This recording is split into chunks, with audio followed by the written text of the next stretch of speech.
भारत माता की जय। भारत माता की जय। आज धोलिया बहादुरपुर और बनकटी के सभी सम्मानित ग्राम प्रधान, पंचायत सहायक और ब्लॉक से संबंधित कर्मचारी और अधिकारियों के इस कार्यशाला में जिनका विशेष मार्गदर्शन अभी आप सबको मिला है, ऐसे बस्ती की अत्यंत सक्रिय जिलाधिकारी श्रीमती प्रियंका निरंजन जी, बस्ती के मुख्य विकास अधिकारी श्रीमान राजेश प्रजापति जी, पीडी महोदय, डीपीआरओ महोदया, जगदीश शुक्ला जी, मंच पर बैठे हुए सभी सम्मानित अधिकारीगण,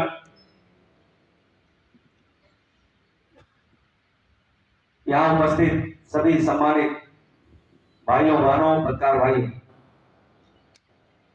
सर्वप्रथम मैं जिलाधिकारी महोदया को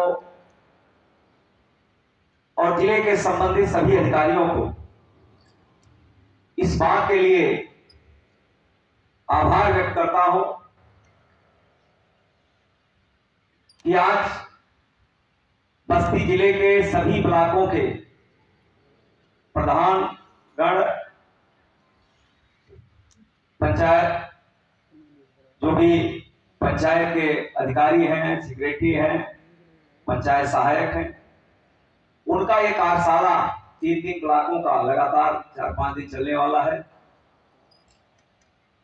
ये निश्चित रूप से एक सराहनीय प्रयास जिला प्रशासन के द्वारा किया गया है। और अभी हमारे प्रधान मंच पर आए थे, राजेंद्र चौधरी जी, जो देवमी के प्रधान हैं। उन्होंने कहा कि 16 महीना लग गया यहां तक इस कार्यशाला में आने के लिए। बीच में कोरोना काल भी था और विभिन्न परिस्थितियां भी रहती हैं, अलग अलग अधिकारियों की अलग अलग प्राथमिकता भी रहती है। लेकिन जिलाधिकारी महोदया जब से आई हैं, बस्ती के विकास को कैसे और गति दी जाए, कैसे और आगे बढ़ाया जाए, और जिसकी जो जिम्मेदारी है, जो दायित्व है, वो अपनी जिम्मेदारी पूर्वक निर्वहन करे, इस दिशा में लगातार प्रयास कर रही हैं।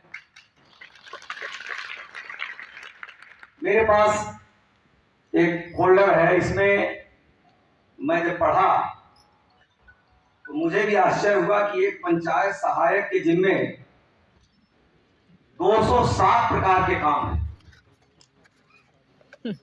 कितनी बड़ी जिम्मेदारी है आपके ऊपर, और पंचायत सहायक के साथ साथ प्रधान के ऊपर भी बड़ी जिम्मेदारी। मैं 4 दिन पहले बिहार में था, किशनगंज एक डिस्ट्रिक्ट है। तो ऐसे बातचीत में हमारे बहुत बड़े नेता ने उन्होंने कहा कि देखिए, पावर केवल 3 आदमी के पास है। 8-10 लोग बैठे थे, तो हम लोगों ने पूछा किसके किसके पास। तो उन्होंने कहा प्रधानमंत्री, मुख्यमंत्री और गांव के प्रधान, ये 3 आदमी के पास पावर है। अब अगर इतना अधिकार हमको संविधान में सरकार ने दिया है, तो उसका सदुपयोग हमको करना चाहिए। और मुझे लगता है कि जनप्रतिनिधि बनते हैं, फिर हारते हैं, फिर अपने काम में लग जाते हैं। जनप्रतिनिधि बनना महत्वपूर्ण नहीं है। जनप्रतिनिधि बन करके कुछ ऐसा काम करिए कि आप जनप्रतिनिधि ना भी रहिए तो लोग आपको याद करें कि वो फला जी जनप्रतिनिधि थे, उन्होंने ये काम किया। और बहुत अच्छी बात राजेंद्र चौधरी जी ने कही, और मैं तो व्यक्तिगत इस बात को मैं अपने ऊपर भी लागू करता हूं कि हम चुनाव जीतने के लिए, वोट लेने के लिए किसी को कुछ भी आश्वासन दे दें, नहीं देना चाहिए। हो सकता तत्काल उनको बुरा लग जाए कि मैं गया और सांसद जी ने कहा ये काम नहीं हो सकता है, लेकिन कुछ दिन बाद उनको लगेगा कि सांसद जी साफ साफ बता दिए थे काम नहीं हो सकता। तो आपकी विश्वसनीयता थोड़ा समाज में बढ़ती है, और किसी भी नेता की अगर विश्वसनीयता समाप्त हो गई तो शायद वो कभी कुछ भी नहीं कर सकता। राजनीति तो छोड़ दीजिए, समाज में कहीं पर कोई काम नहीं कर सकता, कोई विश्वास नहीं करेगा। तो मुझे लगता है किसी भी जनप्रतिनिधि को इतनी विश्वसनीयता बनाए रखनी चाहिए कि अगर वो प्रधान जी ये कह रहे हैं तो निश्चित रूप से प्रधान जी ये करेंगे। और इसके लिए सभी कई प्रधान हमारे पास भी आते हैं। अधिकांश लोगों को क्या काम चाहिए? नाली बनाना है, खड़ंजा बनाना है, इंटरलॉकिंग करना है। ये करना कोई खराब बात नहीं, करिए, लेकिन अपने निधि से कुछ ऐसा काम करिए जो स्थायी हो। कोई जाए तो आप बताइए, जैसे डीएम महोदया ने आदेश किया कि बाउंड्री वॉल, कितना अच्छा काम हुआ। लोग याद करेंगे प्रधान जी ने ये बाउंड्री वॉल बनवाया था। ऐसे कुछ अच्छा काम करिए जिससे वहां के बच्चों को, नौजवानों को, बहनों को, बेटियों को कुछ सीखने का, कुछ आगे बढ़ने का अवसर आपके प्रयास में। इस दिशा में सोचिए क्या हो सकता है, उसी को लोग याद करेंगे।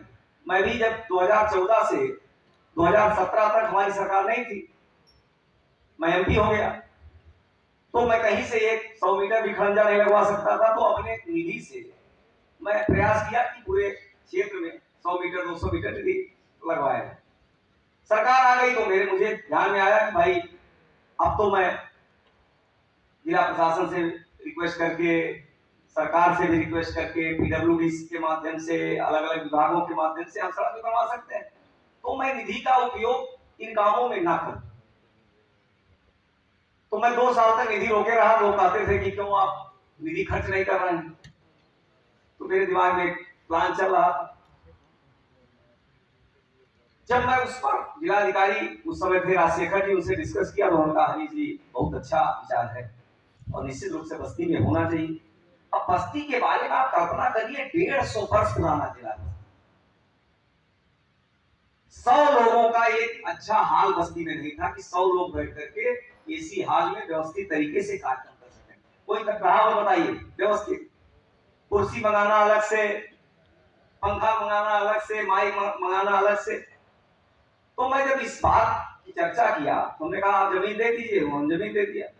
जब ये बनवाना शुरू किया बड़ी आलोचना हुई, बताइए सांसद जी 10 करोड़ 2 साल की निधि जो है ये कहीं काम में लगा दे रहे हैं, ये कहीं विधानसभा में लगा दे रहे हैं।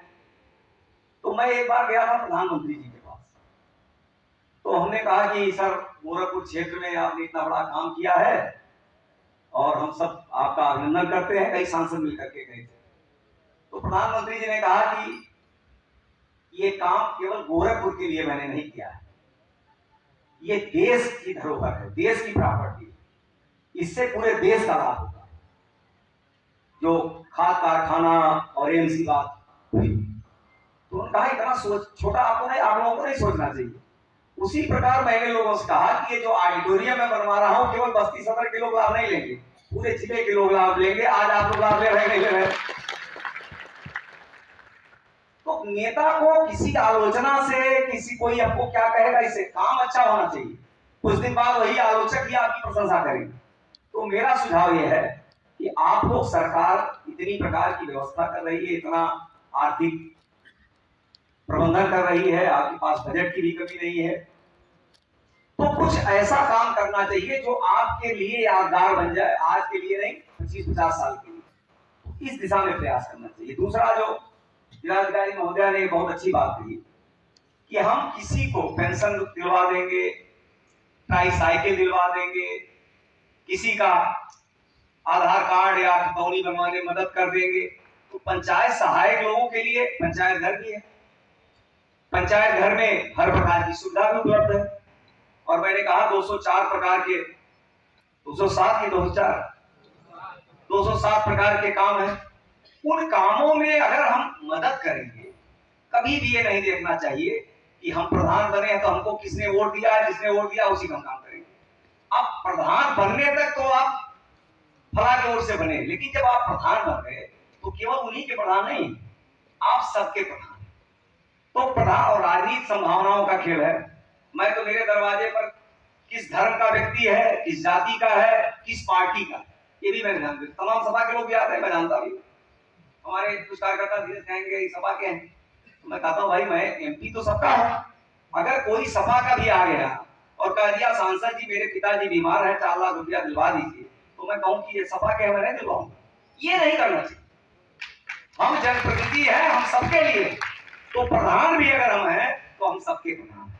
हमको अवसर, अगर हमको किसी का सहयोग करने का अवसर मिल रहा है, इससे बड़ा सौभाग्य की बात हो ही नहीं सकती। हम किसी के जीवन में थोड़ा सा सुधार कर सकते हैं, किसी के जीवन को आगे बढ़ाने में मदद कर सकते हैं, किसी के जीविकोपार्जन में हम मदद कर, इससे बड़ा क्या उपकार हो सकता है। हमको अगर पृथ्वी पर हम मनुष्य के रूप में हमारा जन्म हुआ है, तो हमको भगवान ने एक अवसर दिया है अच्छा काम करने का, तो हम अच्छा काम करेंगे तो हमको जीवन भर लोग याद करेंगे। हम इसी में फंसे रहेंगे कि हमको वोट नहीं दिया, हम प्रधानमंत्री आवास इसको नहीं लेने देंगे, हम इसका पेंशन नहीं बनवाएंगे, हम इसका शौचालय नहीं बनवाएंगे, तो ऐसा तो है नहीं कि आप नहीं बनवाएंगे तो वो जिसकी आवश्यकता है, जो पात्र है, आप नहीं बनवाएंगे, ब्लॉक के पास जाएगा, ब्लॉक के पास नहीं होगा तो जिलाधिकारी के पास जाएगा, जिलाधिकारी के पास नहीं होगा तो हमारे पास आएगा, हमारे पास नहीं होगा मुख्यमंत्री के पास जाएगा, मुख्यमंत्री कहाँ नहीं होगा, प्रधानमंत्री के पास जाएगा। तो सबके पास विकल्प खुले, इस नाते कहीं कोई ना जाए, ये चिंता हमको करनी चाहिए। बहुत सारे गांव के लोग हमारे पास नहीं आते वैसे मिलने, काम के लिए नहीं आते। अब कुछ नेता ऐसे भी होते हैं जो काम के लिए नहीं आए, हमारी सुनवाई, मुझे बड़ा अच्छा लगता है कि भाई कम से कम वहां के प्रधान काम कर रहे हैं, इसलिए नहीं आ रहे हैं, तो आप काम करिए। और हमारी सरकार में कोई भेदभाव नहीं होता। अभी मैं डीपीआरओ महोदया से आंकड़ा ले रहा था, पहले आता था पंचायत भवन बनाने के लिए तो एमपी साहब के पास लोग जाते थे, एमएलए साहब के पास लोग जाते थे, अपने पार्टी नेता के पास जाते, जिस पार्टी सरकार आती थी।